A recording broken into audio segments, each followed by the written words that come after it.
दोस्तों आप सभी लोगों का स्वागत है हमारे YouTube चैनल परीक्षा 24 में। आज हम लोग बायो का जो है सेकंड पार्ट हम लोग पढ़ रहे हैं। इसमें हम लोग पढ़ेंगे जो है, यहाँ पर आप लोग देख लीजिए, हम लोग इसमें पढ़ने वाले हैं ब्रांचेज ऑफ बायोलॉजी यानी जीव विज्ञान की शाखा पढ़ेंगे। इसके अंतर्गत जो भी अध्ययन होते हैं वो सब हम पढ़ेंगे इसमें। फिर इसमें हम लोग दूसरा टॉपिक जो पढ़ेंगे वो मानव कार्य की यानी ह्यूमन साइकोलॉजी। हम लोग पढ़ेंगे human body organ system and organ यानी मानव शरीर, अंग तंत्र और अंग। ठीक है, तो हम लोग ये चीज़ यहाँ पर पढ़ेंगे। सबसे पहले अगर आपने अभी तक हमारे यूट्यूब चैनल को सब्सक्राइब नहीं किया तो सब्सक्राइब कर लीजिए, साथ में बेल आइकन के बटन को भी प्रेस कीजिएगा जिससे हमारी जितनी भी नई वीडियो हैं आप लोगों तक सबसे पहले पहुँचें।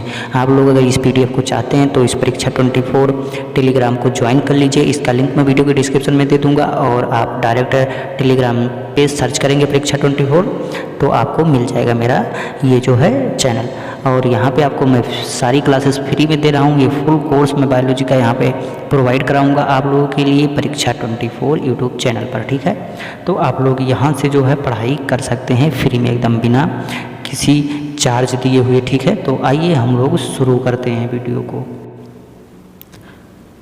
तो हम लोग यहाँ पर सबसे पहले जो है इसको ओपन कर लेते हैं यहाँ से। ठीक है, तो हम लोग ब्रांचेज पढ़ेंगे जीव विज्ञान की शाखा। ठीक है, तो जीव विज्ञान की शाखा हम लोग पढ़ेंगे। इसमें देख लीजिए, शाखा का मतलब आप लोगों को हमने बताया था कि शाखा का मतलब जो है यहाँ पर उस चीज़ से नहीं कि जैसे जीव विज्ञान की कितनी शाखाएं हैं। जीव विज्ञान की तो दो ही शाखाएं हैं, एक जंतु विज्ञान है और एक वनस्पति विज्ञान यानी जूलॉजी और बॉटनी, जो कि हमने आप लोगों को बताया था। ठीक है, तो हमने पहले वीडियो में ये सब बता दिया था। जो नॉर्मल चीज़ें थी वो हमने जनरल चीज़ें आप लोगों को पहले ही पार्ट में बता दिया था वीडियो की। इसमें हम लोग बात करेंगे कि जो है अध्ययन किसके अंतर्गत किया जाता है, ये उसी से रिलेटेड है। ठीक है, तो ब्रांचेज का मतलब जो है ये अध्ययन से ही आप लोग समझिएगा यहाँ पर जैसा लिखा हुआ। तो आइए हम लोग शुरू करते हैं। सबसे पहले हम लोग देखते हैं कि यहाँ पर लिखा है शैवालों का अध्ययन यानी study of algae. Study of algae जो है शैवालों का अध्ययन किसके अंतर्गत किया जाता है, तो फाइकोलॉजी के अंतर्गत जो है शैवालों का अध्ययन किया जाता है। ठीक है, और यहाँ पर हम लोग देखेंगे जो है कवकों का अध्ययन यानी स्टडी ऑफ फंगी। तो स्टडी ऑफ फंगी कवकों का अध्ययन किसके अंतर्गत किया जाता है, तो माइक्रोलॉजी के अंतर्गत किया जाता है। आप लोग साथ में अपना नोट्स अगर बनाते रहेंगे तो आप लोगों के लिए बहुत ही लाभदायक होगी ये वीडियो, जैसा कि मैं पहले ही आप लोगों को बता रहा हूँ। ठीक है, और यहाँ पर आप लोग अंतःस्रावी विज्ञान किसके अंतर्गत होता है, तो अंतःस्रावी विज्ञान जो है ये एंडोक्राइनोलॉजी। ठीक है, तो एंडोक्राइनोलॉजी के अंतर्गत जो है अंतःस्रावी विज्ञान जो है होता है। ठीक है, और यहाँ पर हम लोग बात करेंगे अब विषाणुओं का अध्ययन यानी स्टडी ऑफ वायरस। विषाणुओं का अध्ययन जो है ये वायरोलॉजी के अंतर्गत होता है। फिर कोशिकाओं का अध्ययन जो है स्टडी ऑफ साइटोलॉजी। ठीक है, यानी कोशिकाओं का अध्ययन जो है ये साइटोलॉजी कहलाता है, जैसा कि हमने आपको बता दिया यहाँ पे। ठीक है, तो कोशिकाओं का अध्ययन जो है वो साइटोलॉजी के अंतर्गत होता है। यहाँ पर ऊतकों का अध्ययन स्टडी ऑफ टिश्यू, इसका अध्ययन जो है हिस्टोलॉजी के अंतर्गत होता है। मैं यहाँ पर इस वीडियो में यानी मेरी जो क्लास है मैं फालतू के क्वेश्चन नहीं दूंगा, उतने ही क्वेश्चन दूंगा जो आपके एग्जाम में आने की संभावना है, वो चाहे सुपर टेट हो या आपका रेलवे का हो या और कोई नॉर्मल परीक्षा हो। तो आप लोग बहुत ही जिस स्टेप में यहाँ से सीख पाएंगे और बहुत ही अच्छे क्वेश्चन मैं आप लोगों के लिए यहाँ पर प्रोवाइड कराऊंगा। ठीक है, तो अब हम लोग देखते हैं रुधिर का अध्ययन यानी ब्लड, स्टडी ऑफ ब्लड। ठीक है, तो जो रुधिर का अध्ययन होता है वो किसके अंतर्गत होता है, तो हिमेटोलॉजी के अंतर्गत जो है रुधिर का अध्ययन होता है। हम लोग नेक्स्ट पार्ट में चलते हैं। तो ये जो है यहाँ पर यकृत का अध्ययन स्टेजी ऑफ लीवर। यकृत को जो हम लोग लीवर भी कहते हैं इंग्लिश में। तो यकृत का अध्ययन यानी लीवर का अध्ययन जो है वो हिपैटोलॉजी कहलाता है। हिपैटोलॉजी के अंतर्गत यकृत का अध्ययन यानी लीवर का अध्ययन किया जाता है। और पक्षियों का अध्ययन ये जो है ये कोई जितने भी मैं टॉपिक आपको बता रहा हूँ ये एग्ज़ाम के दृष्टिकोण से बहुत ही इम्पॉर्टेंट है। ठीक है, बहुत ही मोस्ट इम्पॉर्टेंट है, इसको आप लोग ज़रूर नोट करके रखें। यहाँ पे मैं फालतू क्वेश्चन आप लोगों को नहीं दूंगा, आपका कॉपी नहीं भरने के लिए मैं वीडियो बना रहा हूँ आप लोगों की तैयारी जो अच्छे तरीके से हो पाए। तो जो पक्षियों का अध्ययन है स्टडी ऑफ बर्ड्स वो आर्नियोलॉजी के अंतर्गत होता है। सर्पों का जो अध्ययन है, ठीक है, सर्पों का जो अध्ययन है स्टडी ऑफ स्नेक वो ऑफियोलॉजी, ठीक है, ऑफियोलॉजी के अंतर्गत होता है। जनसंख्या विज्ञान का अध्ययन स्टडी ऑफ पॉपुलेशन, ठीक है, ये डेमोग्राफी के अंतर्गत होता है। और शिलालेखों का अध्ययन जो है, तो शिलालेखों का अध्ययन जो है वो किसके अंतर्गत होता है, ये यहाँ पे लिखा है एपिग्राफी। शिलालेखों का अध्ययन जो है ये एपिग्राफी के अंतर्गत होता है। आनुवांशिकीय के अंतर्गत, मतलब किसके अंतर्गत आनुवांशिकीय का होता है, तो जेनेटिक्स, ठीक है, जेनेटिक्स के अंतर्गत आनुवांशिकीय का पता लगाया जाता है। और मस्तिष्क विज्ञान को हम लोग न्यूरोलॉजी के अंतर्गत रखते हैं, आनुवंशिकीय को हम लोग जेनेटिक्स के अंतर्गत रखते हैं। शिलालेखों का अध्ययन एपिग्राफी कहलाता है। तो इतना चीज़ आप लोगों को क्लियर पता हो गया कि मस्तिष्क विज्ञान है वो न्यूरोलॉजी के अंतर्गत जो है आता है। अब हम लोग यहाँ पर देख रहे हैं सब्जियों की खेती जो है, सब्जियों की खेती जो है वो किसके अंतर्गत आती है, तो सब्जियों की खेती जो है वो हम लोग ओलेरी कल्चर के अंतर्गत रखते हैं। अंगूर की जो खेती है तो अंगूर की खेती हम लोग विटीकल्चर के अंतर्गत अंगूर की खेती का अध्ययन होता है। और केंचुआ पालन जो है, केंचुआ पालन ये जो है वर्मी कल्चर कहलाता है। केंचुआ पालन वर्मी कल्चर कहलाता है। ये बहुत ही मोस्ट इम्पॉर्टेंट है सभी परीक्षाओं के लिए, ठीक है। तो आप लोग नोट जरूर करते रहें, मोस्ट इम्पॉर्टेंट है ये जो मैं आपको ब्रांचेस पढ़ा रहा हूँ, ये जो स्टडी पढ़ा रहा हूँ, अध्ययन पढ़ा रहा हूँ, ठीक है, ये जो है बहुत ही मोस्ट इम्पॉर्टेंट है। हम लोग यहाँ पे बात करेंगे सजावटी फूलों की खेती का अध्ययन। तो जो सजावटी फूलों की खेती होती है वो फ्लोरिकल्चर के अंतर्गत रखा जाता है। तो सजावटी फूलों की खेती फ्लोरिकल्चर के अंतर्गत रखा जाता है। जैसे यहाँ पे बागवानी जो है, कृषि बागवानी, ये हार्टिकल्चर के अंतर्गत आता है। तो जो भी कृषि बागवानी होती है वो हम लोग हार्टिकल्चर के अंतर्गत रखते हैं। अब हम लोग सेकंड टॉपिक पे पढ़ रहे हैं, ठीक है। तो सेकंड टॉपिक हम लोगों का क्या है, सेकंड टॉपिक हम लोगों का वो है ह्यूमन साइकोलॉजी, मानव कार्यकी, ठीक है। इसमें हम लोग मानव कार्यकी के बारे में सबसे पहले हम लोग जान लेते हैं कि मानव कार्यकी क्या है, किसे कहते हैं। तो यहाँ पर देख लीजिए, मानव कार्यकी के अंतर्गत मानव के अंगों की संरचना और कार्यों का अध्ययन किया जाता है। यानी मानव कार्यकी के अंतर्गत मानव के अंगों की संरचना और कार्यों का अध्ययन किया जाता है, उसे हम मानव कार्यकी कहते हैं। मानव में निम्नलिखित अंगतंत्र पाए जाते हैं, यानी कि जो है मानव में निम्नलिखित ऑर्गन सिस्टम पाए जाते हैं। तो ये कौन कौन से हैं यहाँ पे मैं आपको दिखाना चाहूँगा। मानव में जो निम्नलिखित अंगतंत्र हैं वो कौन कौन से, तो तंत्रिका तंत्र, अंतःस्रावी ग्रंथियाँ, कंकाल तंत्र, परिसंचरण तंत्र, पाचन तंत्र, श्वसन तंत्र, उत्सर्जन तंत्र, प्रजनन तंत्र और पेशीय तंत्र। तो ये जो है मानव में मानव अंगतंत्र है, ठीक है।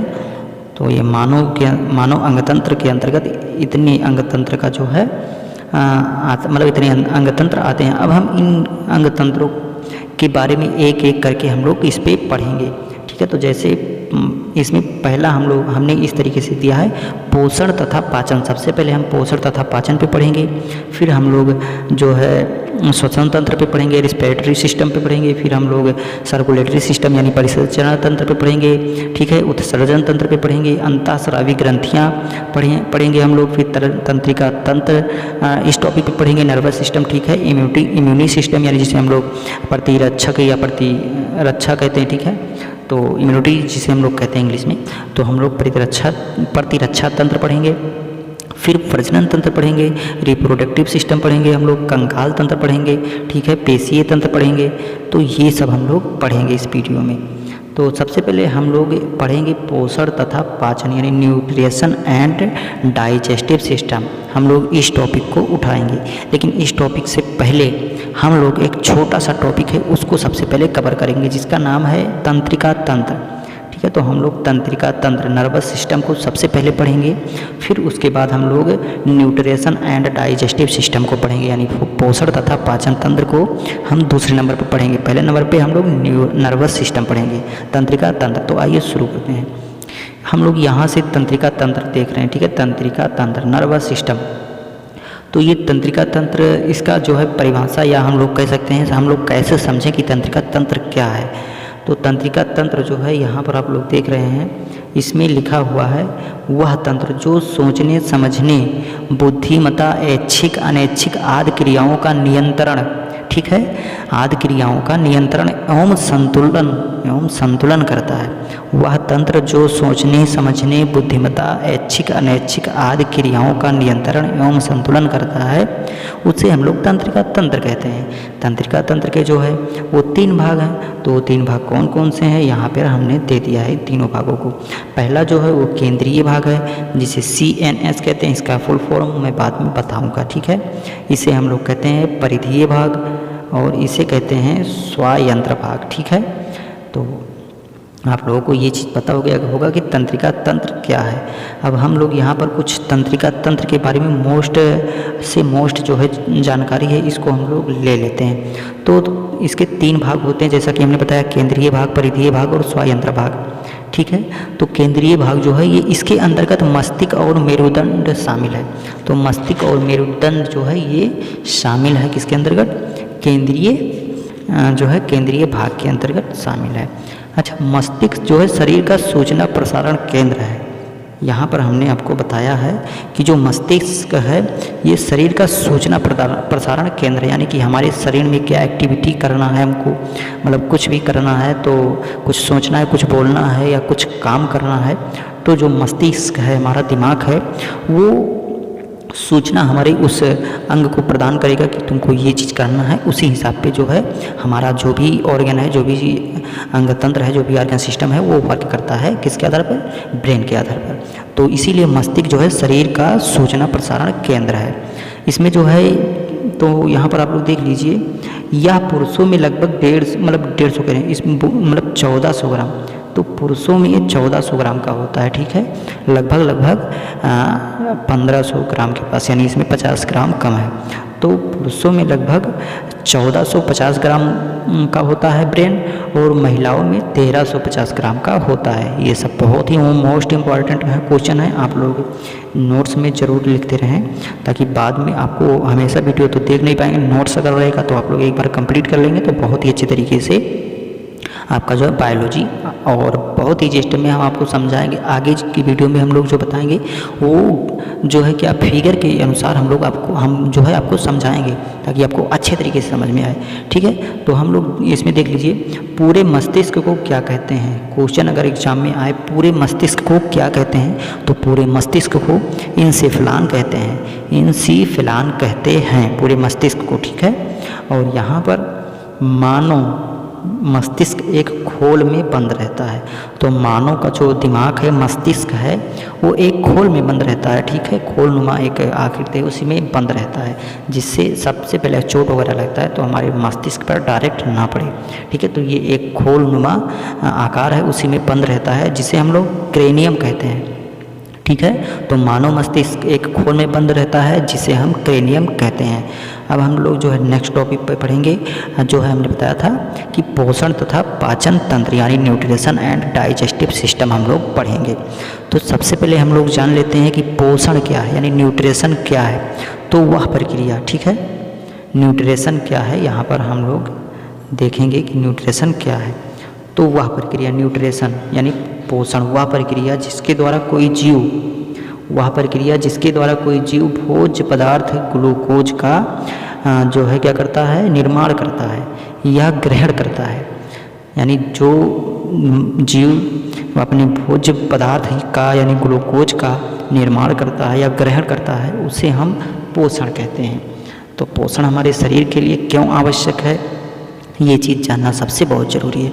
तो पोषण हमारे शरीर के लिए इसलिए आवश्यक है ताकि हमारी जो ऊर्जा है, हमारे काम करने की शक्ति है, वो हमें मिलती रहे। तो जितना अच्छा पोषण होगा उतनी अच्छी ऊर्जा हम लोगों के पास होगी, उतना अच्छा तरीके से हम लोगों का शरीर स्वस्थ रहेगा, शरीर काम करेगा अच्छे तरीके से, माइंड उतने ही अच्छे तरीके से काम करेगा। तो पोषण यानी न्यूट्रिशन का बहुत ही अधिक रोल है हमारे शरीर में। तो इस चैप्टर में हम लोग देख रहे हैं कि जो पोषण है, ठीक है, न्यूट्रिशन, ये 2 प्रकार के होते हैं। तो 2 प्रकार के कौन कौन से पोषण है? तो एक जो है स्वपोषण होता है। पोषण कितने प्रकार के हैं? तो पोषण 2 प्रकार के हैं, एक स्वपोषण और दूसरा जो है परपोषण, ठीक है। तो स्वपोषण और परिपोषण। तो अब देख लीजिए, यहाँ पर हमने कुछ नॉर्मल में आपको दे दिया है, इसको आप लोग चाहें तो नोट कर सकते हैं। सभी हरे पेड़ पौधे एवं शैवाल अपने भोजन का निर्माण स्वयं करते हैं, क्योंकि इनमें क्लोरोफिल उपस्थित होता है। यानी कि जो है सभी हरे पेड़ पौधे एवं शैवाल अपने भोजन का निर्माण स्वयं कर लेते हैं, क्योंकि इनमें क्लोरोफिल जो है क्या होता है, उपस्थित होता है। ठीक है, इसलिए इन्हें स्वपोषी जीव कहते हैं। यह प्रक्रिया स्वपोषण कहलाती है। तो जो ये प्रक्रिया है ये स्वपोषण कहलाती है। ठीक है, स्वपोषण कहलाती है। अब हम लोग परपोषण की बात करेंगे। तो परपोषण क्या है?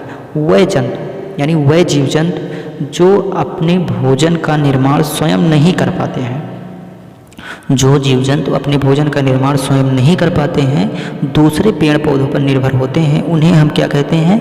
उन्हें हम परजीवी जीव कहते हैं। ठीक है, तो ये चीज़ आप जान लीजिएगा कि परपोषण जो है, ये जो जीव जंतु अपने भोजन का निर्माण स्वयं नहीं कर पाते हैं, दूसरे पेड़ पौधे या जंतुओं पर निर्भर होते हैं, उन्हें हम लोग क्या कहते हैं? परजीवी जीव कहते हैं। ये परपोषण के अंतर्गत रखा जाता है, यानी यह प्रक्रिया जो है परपोषण कहलाती है, और ऐसे जीव परजीवी जीव कहलाते हैं। ठीक है, और यहाँ पर हम लोग जो है अब पोषण को यानी स्वपोषण को थोड़ा डिटेल में पढ़ेंगे, फिर परपोषण को भी थोड़ा डिटेल में पढ़ेंगे। तो यहाँ पर हम लोग देख रहे हैं स्वपोषण है। ठीक है, स्वपोषण क्लोरोफिल की सहायता से। ठीक है, तो पौधे जो हैं ये क्लोरोफिल की सहायता से सूर्य के प्रकाश को ग्रहण करते हैं। यानी जो पौधे होते हैं ये क्लोरोफिल की सहायता से, यानी क्लोरोफिल का मतलब होता है क्लोरोफिल के कारण ही जो है हमारे पौधों की पत्तियां जो है वो हरी होती हैं। तो एग्जाम में अगर आता है कि पौधों की पत्तियां किसके कारण हरी होती हैं, तो वो हो जाएगा आपका ऑप्शन क्लोरोफिल। ठीक है, तो क्लोरोफिल की सहायता से सूर्य के प्रकाश को ग्रहण करते हैं। यानी पौधे जो है वो क्या करते हैं? क्लोरोफिल की सहायता से सूर्य के प्रकाश को ग्रहण करते हैं। आप लोग पत्ती देखेंगे, किसी भी पौधे की पत्ती लीजिए तो उसमें आपको बहुत छोटे छोटे जो है छिद्र दिखाई देंगे, जिसे हम लोग रंध्र कहते हैं। ठीक है, तो बहुत ही छोटे छोटे उसमें आप लोगों को दिखाई पड़ेंगे। ठीक है, उसी की सहायता से जो है पौधे जो है क्या करते हैं? क्लोरोफिल की सहायता से यानी उस रंध्र की सहायता से जो है सूर्य के प्रकाश को ग्रहण करते हैं। ठीक है, उस जो छिद्र होता है उसी की सहायता से ग्रहण करते हैं, जिसमें कार्बन डाइऑक्साइड। ठीक है, तो यहाँ पर लिखा हुआ है जिसमें कार्बन डाइऑक्साइड यानी कि CO2 तथा जल के बीच रासायनिक अभिक्रिया होती है, जिससे प्रकाश संश्लेषण और ग्लूकोज का निर्माण स्वयं हो जाता है। यानी कि जब जो है कार्बन डाइऑक्साइड CO2 तथा जल H2O के बीच रासायनिक अभिक्रिया होगी तो जो प्रकाश संश्लेषण और ग्लूकोज का निर्माण हो जाएगा। ठीक है, यहाँ पर मैं रिएक्शन भी आप लोगों को दे दिया हूँ, आप लोग यहाँ से देख सकते हैं।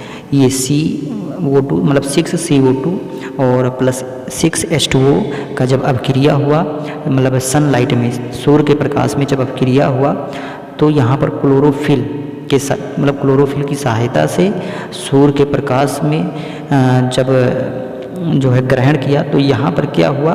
ग्लूकोज का निर्माण हुआ। ठीक है, यहाँ पर आप लोग देख रहे हैं कि ये ग्लूकोज का निर्माण हुआ। ठीक है, और जो है CO2 यानी कार्बन डाइऑक्साइड, ठीक है, ये क्या हुआ? ये मुक्त हो गया। तो CO2 जो है ये मुक्त हो गया, ग्लूकोज जो है पौधे ग्रहण कर लिए।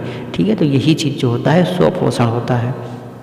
इसमें यहाँ पर आप लोगों को जो है इस नोट्स में मैं बताया हूँ, यहाँ पर प्रकाश संश्लेषण एक प्रकार की रेडॉक्स अभिक्रिया है। एग्जाम में आए कि प्रकाश संश्लेषण किस प्रकार की अभिक्रिया है, 2-4 ऑप्शन उसमें हों तो आपको रेडॉक्स ही लगाना है। ठीक है, अर्थात इसमें ऑक्सीकरण, ठीक है, अर्थात इसमें ऑक्सीकरण जो है क्या होता है?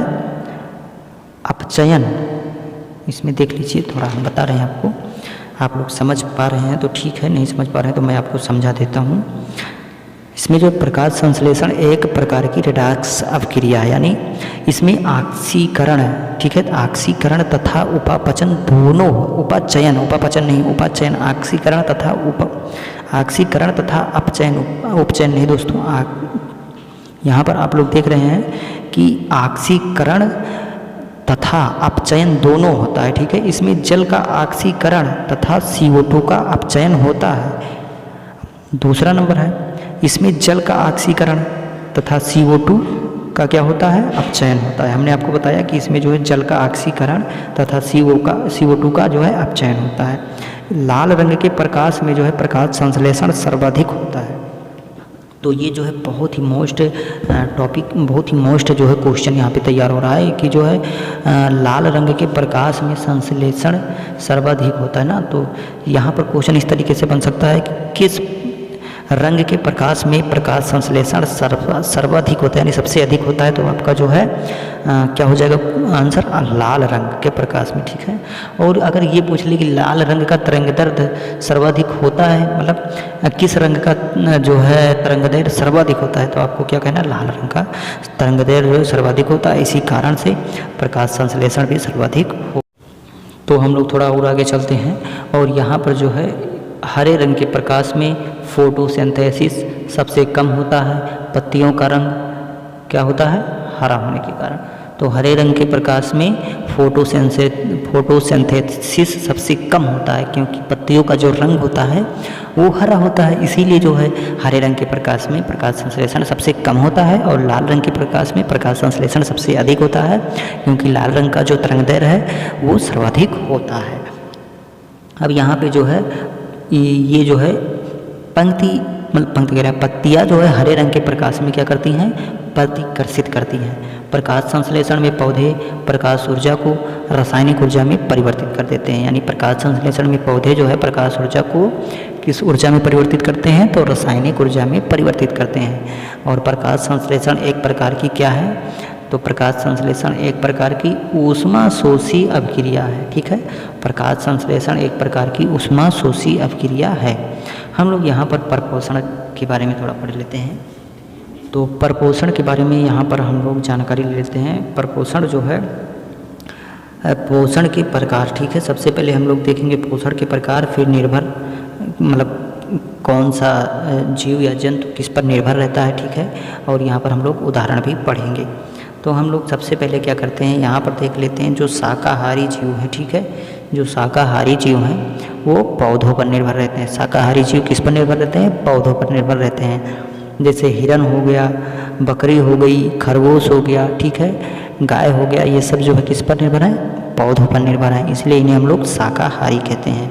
और मांसाहारी जो है दूसरे नंबर पर मांसाहारी हैं। तो मांसाहारी जो है ये जंतुओं पर निर्भर होते हैं, यानी इनका भोजन जो होता है, इनका भोजन मांस होता है, जैसे शेर, चीता, बाज इत्यादि, ठीक है। और यहाँ पर जो है हम लोग देख रहे हैं सर्वाहारी जंतु कौन, मतलब सर्वाहारी किसके अंतर्गत आते हैं, तो सर्वाहारी जो होते हैं वो पौधों पर और जंतुओं पर, यानी पौधों और जंतुओं के मांस दोनों पर ये निर्भर होते हैं। तो पौधों तथा मांस पर निर्भर जो होते हैं उन्हें हम लोग क्या कहते हैं, मनुष्य। इसके अंतर्गत मनुष्य आता है, इसका उदाहरण जो हो जाएगा मनुष्य, कुत्ता, शेर, ठीक है। ये मतलब शेर तो नहीं हुआ, शेर केवल मांस पर ही निर्भर होता है। तो मनुष्य और कुत्ता जो है ये पौधों पर ही निर्भर होता है, पौधे तथा मांस पर भी दोनों पर निर्भर होता है, इसलिए इन्हें सर्वाहारी कहते हैं। और हम लोग यहाँ पर जो देख रहे हैं, ठीक है, तो सर्वाहारी। अपर्दाहारी क्या है, तो अपर्दाहारी का मतलब अगर आप लोग नहीं पढ़े हैं तो यहाँ से जान लीजिए, मृदा में उपस्थित कार्बनिक पदार्थों पर जो निर्भर होते हैं, यानी कि मृदा में जो मिट्टी में जो उपस्थित कार्बन पदार्थ होते हैं, कार्बनिक पदार्थ होते हैं, उस पर जो निर्भर होते हैं उन्हें हम लोग क्या कहते हैं, अपर्दाहारी कहते हैं, उन्हें हम अपर्दाहारी कहते हैं। जैसे केंचुआ हो गया, दीमक हो गया, ठीक है, ये सब अपर्दाहारी के अंतर्गत आते हैं। हम लोग यहाँ रुधिराहारी, यानी रुधिराहारी क्या है, तो रुधिराहारी जो रुधिर पर निर्भर होते हैं, ठीक है, जैसे मादा, मच्छर, जोंक, ये सब क्या है, ये सब रुधिर ब्लड पर निर्भर है, ठीक है, ब्लड पी के ही जो है जिंदा रहते हैं। अब यहाँ पर हम लोग बात कर रहे हैं फ्लूइड फीडर्स, ठीक है, यानी जो पुष्प तथा फलों के रस पर, यानी पुष्प फूलों पर तथा फलों के रस पर जो निर्भर होते हैं उन्हें हम लोग जो है क्या कहते हैं, फ्लूइड फीडर्स। तो जिससे नर मच्छर हो गया, तितली हो गई, मधुमक्खी हो गया, ठीक है, ये सब जो है किस पर निर्भर होते हैं, फूलों पर तथा फूलों के रसों पर। कैनिवल्स क्या है, तो जो कैनिवल्स हैं ये स्वयं के प्रजाति के छोटे जंतु पर होते हैं, यानी जो स्वयं के प्रजाति पर, अपने ही प्रजाति के छोटे जंतुओं पर निर्भर होते हैं, ठीक है, उन्हें हम लोग क्या कहते हैं, उन्हें हम लोग कैनिवल्स कहते हैं, ठीक है, कैनिवल्स उन्हें हम लोग कहते हैं। जैसे सांप हो गया, बिच्छू हो गया। हम लोग कीट भक्षी 8वें नंबर पर पढ़ेंगे, कीट भक्षी किसके, मतलब कीट भक्षी जो होते हैं ये किस पर निर्भर होते हैं, तो कीट भक्षी जो है ये कीटों पर निर्भर होते हैं, छोटे छोटे कीटों पर, ठीक है। छिपकली जैसे हो गया, मेढक हो गया, ये कीटों पर निर्भर होती है, ठीक है। तो ये चीज़ कंप्लीट हो गया परपोषण। और यहाँ पर अभी 2-4 और हैं, तो मैं बता देता हूँ। एक फल भक्षी हैं, तो फल भक्षी जो हैं ये फलों पर निर्भर होते हैं। पक्षी वर्ग के यानी कि आप जितने भी पक्षी वर्ग हैं वो फलों पर निर्भर हैं। चिड़िया, तोता, कौवा जो भी है आपका, वो जो है किस पर, पक्षी वर्ग के अंतर्गत ये सब आते हैं। और आपका गिलहरी हो जाएगी, ठीक है। तो ये फल भक्षी हो जाएंगे, ठीक है। फल भक्षी जो है फलों पर निर्भर होते हैं। मृतपोषी, मृतोपजीवी जो है ये किस पर निर्भर होते हैं, तो सड़े गले मृत जंतु, यानी जो सड़े गले मृत जंतु होते हैं उन्हें हम मृतोपजीवी कहते हैं, ठीक है। जैसे जीवाणु कवक, ये जीवाणु कवक जो होते हैं छोटे छोटे टुकड़ों में, बहुत ही माइक्रो में, ठीक है, बहुत ही छोटे छोटे टुकड़ों में सड़े गए जंतुओं को ख़त्म कर देते हैं, ठीक है। और जो अपघटक होते हैं वो पौधों के शरीर पर निर्भर होते हैं, अपघटक, ठीक है। तो इस प्रकार से हमने परपोषण को पढ़ा। अब इसमें कुछ टॉपिक है, थोड़ा सा नोट जिसे आप कह सकते हैं, तो ये नोट है और इम्पॉर्टेंट है, इसको आप लोग ज़रूर नोट करके रखिए अपने पास। खरगोश का जो आहार नाल होता है, ठीक है, तो ये बहुत ही मोस्ट इम्पॉर्टेंट है। खरगोश का जो आहार नाल होता है वो इतना छोटा होता है कि यह एक बार में सेल्यूलोज का जो है पाचन नहीं कर पाता है, ठीक है। खरगोश का आहार नाल इतना छोटा होता है कि वह जो है एक बार में सेल्यूलोज का पाचन नहीं कर पाता। तो जब सेल्यूलोज का एक बार में पाचन नहीं कर पाता तो ये क्या करता है, सेल्यूलोज का पूर्ण पाचन करने के लिए, यानी सेल्यूलोज का पूरा पाचन करने के लिए यह जो है अपने मल को, यानी ये खरगोश जो ये अपने मल को पुनः खा लेता है, ठीक है। तो सेल्यूलोज का पाचन करने के लिए खरगोश जो है अपने मल को पुनः खा लेता है और ये घटना जो है काप्रोफैगी कहलाती है। अब दूसरा नोट, यहाँ नोट नंबर 2 है, इसको भी आप लोग जो है नोट कर लीजिएगा क्योंकि ये सब बहुत ही मोस्ट इम्पॉर्टेंट है। तो यूग्लिना जो है ये एक ऐसा जंतु है, यूग्लिना का आप लोग नाम सुनेंगे, जानते भी होंगे क्योंकि ये सब बहुत ही छोटी छोटी क्लासों का जो चैप्टर है। तो यूग्लिना एक ऐसा जंतु है जिसमें क्लोरोफिल उपस्थित रहता है। तो यूग्लिना में जो है क्लोरोफिल उपस्थित रहता है, ठीक है। और इसमें जो है क्लोरोफिल तो अवश्य होता है, यानी क्लोरोफिल तो इसमें अवश्य होता है, ठीक है। परंतु यह जो है जंतुओं की भांति परिपोषी होता है। क्लोरोफिल होने के देखो क्लोरोफिल तो इसमें होता है, तो इसको जो है स्वपोषी होना चाहिए, लेकिन ये क्लोरोफिल होता है फिर भी ये जो है जंतुओं की भांति क्या होता है, परपोषी होता है। क्योंकि यूग्लिना जो है दूसरों पर निर्भर होता है, परपोषी। जो जंतु जो दूसरों पर निर्भर होते हैं उन्हें हम परपोषी कहते हैं। अपने भोजन का निर्माण ये स्वयं नहीं कर पाते हैं, तो इसलिए इसे पौधों तथा जंतुओं के बीच का संयोजन कड़ी कहते हैं। आशा करते हैं ये वीडियो आपको पसंद आई होगी। आपको अगर कुछ भी इसमें समझ में ना आया हो तो आप लोग कमेंट करके कमेंट में बता सकते हैं क्या प्रॉब्लम है, हम उसको सही करने का कोशिश करेंगे। आप लोगों को कुछ अगर और कोई प्रॉब्लम है या कुछ और चाहिए तो आप लोग कमेंट बॉक्स में ही कमेंट कर पाएंगे या हमारे टेलीग्राम चैनल पर ज्वाइन होकर वहाँ पर कमेंट कर सकते हैं। और इसका अगर PDF आप लोगों को चाहिए तो आप लोगों को मैं इसका PDF जो है अपने टेलीग्राम चैनल परीक्षा 24 पर जो है आप लोगों को प्रोवाइड करा दूँगा, ठीक है। तो इसका जो है मैं PDF परीक्षा 24 यूट्यूब चैनल मतलब उस पर टेलीग्राम चैनल पर इसका जो है प्रोवाइड करा दूँगा, तो आप ज्वाइन कर सकते हैं। आप लोगों को बहुत बहुत धन्यवाद हमारा इस वीडियो को देखने के लिए। और आप लोग वीडियो को लाइक तो ज़रूर किए होंगे, आप बहुत ही उम्मीद है आप लोगों से, और ये भी उम्मीद है कि आप लोग हमारे यूट्यूब चैनल को सब्सक्राइब भी करेंगे, ठीक है। तो आपसे रिक्वेस्ट है कि आप हमारे यूट्यूब चैनल को सब्सक्राइब भी कीजिए, जिससे हमें मोटिवेशन मिले, हमें पता चले कि आप लोगों को हमारा वीडियो समझ में आता है, पढ़ने में अच्छा लगता है। आप लोगों के लिए बहुत ही अच्छा टॉपिक मैं तैयार करता हूँ, ठीक है। तो हमारे यूट्यूब चैनल को आप लोग सब्सक्राइब जरूर कीजिएगा। हम लोग अगले में मिलेंगे, अगली वीडियो में मिलेंगे, पाचन तंत्र डाइजेस्टिव सिस्टम पढ़ेंगे, ठीक है। हम लोग उसमें फिगर के माध्यम से बहुत ही ईजी स्टेप में हम आपको समझाएंगे आहार नाल कितना बड़ा होता है, हमारे भोजन का पाचन कहाँ से शुरू होता है, कहाँ पर पूरा ख़त्म होता है, और जो हमारे भोजन में कितने जो है मिनरल्स वगैरह या प्रोटीन ये सब किस प्रकार से पाए जाते हैं, कैसे पाए जाते हैं, इनका पाचन कैसे होता है, ठीक है। हम सब कुछ पढ़ेंगे नेक्स्ट वीडियो में। तो इसको यहीं पर हम लोग समाप्त करते हैं और आशा करते हैं हमारे यूट्यूब चैनल को आप लोग सब्सक्राइब जरूर किए होंगे। मिलते हैं अगले वीडियो में, तब तक के लिए जय हिंद। आप लोग अपना ख्याल रखिएगा।